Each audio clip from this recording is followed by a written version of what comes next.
The biggest risk in your life isn't failure, it's safety. Nobody told you that the real danger isn't losing money. It's building a life so small that you never need courage. Playing it safe feels intelligent, responsible, mature. But safety is the most socially accepted form of self-sabotage. You think you're protecting yourself? What you're really doing is protecting your limitations. Most people don't fail because they take risks. They fail because they never take enough of them. From childhood, you were trained to avoid mistakes. Good grades, stable job, predictable path. No disruption. But wealth was never built on predictability. It was built on exposure. Poor people optimize for protection. Rich people optimize for upside. The difference alone changes everything. When you choose a safe job over a risky opportunity, you're not choosing stability. You're choosing a ceiling. When you avoid starting the business because it might fail, you're not being smart. You're negotiating with fear. And fear always asks for a smaller life. Safety feels calm in the short term. But it compounds mediocrity over time. You don't notice it in 1 year. You feel it in 10. The salary increases slowly. The ambition decreases quietly. And one day you wake up comfortable and irrelevant. The system rewards people who don't cause problems. It rarely rewards people who create breakthroughs. Playing safe keeps you employable. It doesn't make you powerful. There's a difference between income and leverage.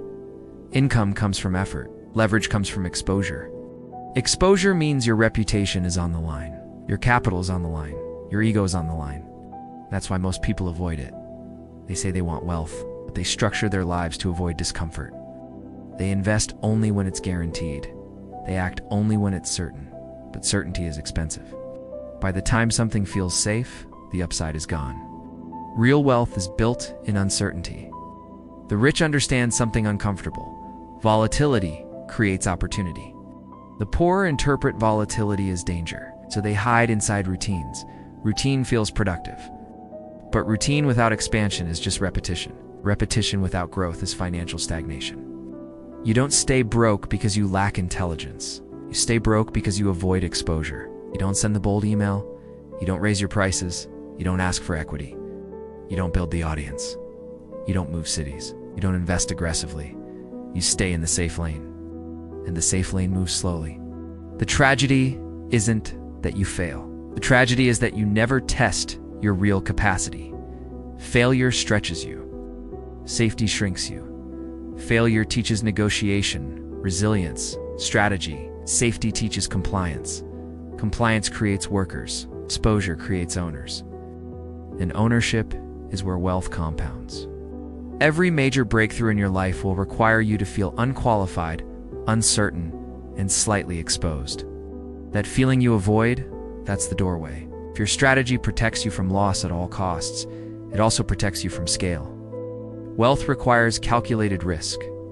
But most people remove the risk entirely, and with it, the reward. Comfort is a slow financial death.